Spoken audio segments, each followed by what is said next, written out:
What's up, everyone? Michael Heath with Get Automating, and today we're going to be getting back to basics. How do you start the flow process? How do we create a flow? What are the methods? And what do we need to title our flow? All this in a bite-sized nugget coming right up. Get Automating, enhancing humans daily. All right, so you're getting started in Power Automate can be a little confusing. One of the first things that we have to understand is what are the ways we can start our flow? There are three primary options. Let's take a look. All right, so we're getting back to basics today. For those of you that are new to Power Platform, I'm going to start off with how do you create your first automation? So we're here at the Power Automate home screen, make.powerautomate.com, and we're on the Create tab right here. And right away at the top of the page, 3 ways to make a flow. There's actually more than 3 ways, but we're going to condense those down and I'll explain. So the 3 ways are an automated cloud flow, an instant cloud flow, and a scheduled cloud flow. And each one of these follow a similar framework. Now, you also have a describe it, design it. We can speak in natural language. It will create the flow. It's going to be using elements from an automated cloud flow or instant cloud flow or scheduled cloud flow as the trigger. So these are all the triggers, and that is what kicks off the process? What is going to execute and start to cascade and progress that flow? The desktop flow is over in Power Automate Desktop as a portion for RPA. Now, this again has to be triggered in some sort of manner. It can be created there and ran there, but oftentimes it's going to be kicked off in the cloud as an automated cloud flow, instant cloud flow, or scheduled cloud flow. And then lastly, you have process mining, which is really about optimizing the existing flows or processes or tasks that you have out there. So we're going to focus on first automated cloud flow. Again, just from a getting started perspective, that framework, an automated cloud flow is anything triggered by an event. So we give it a flow name and then we choose what is going to trigger this flow. Is it going to be when a new response is submitted? Is it going to be when a new item is created? Perhaps when it's created or modified? These are things that are going to kick off your flow. All right, so what's important as you think about a naming convention is that you really want to underline the why of the flow, the why of the automation.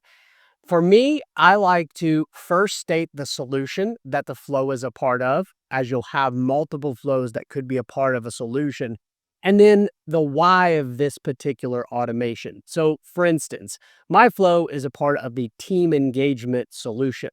And this particular flow is focused on a process request. Now we're going to choose when an item is created. That is the automated event that is going to trigger our flow, and click create.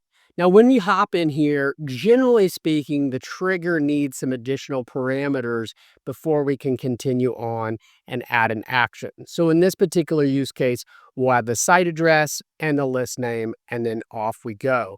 Once we have a trigger and then an action as that step 2, then we're going to be allowed to save it.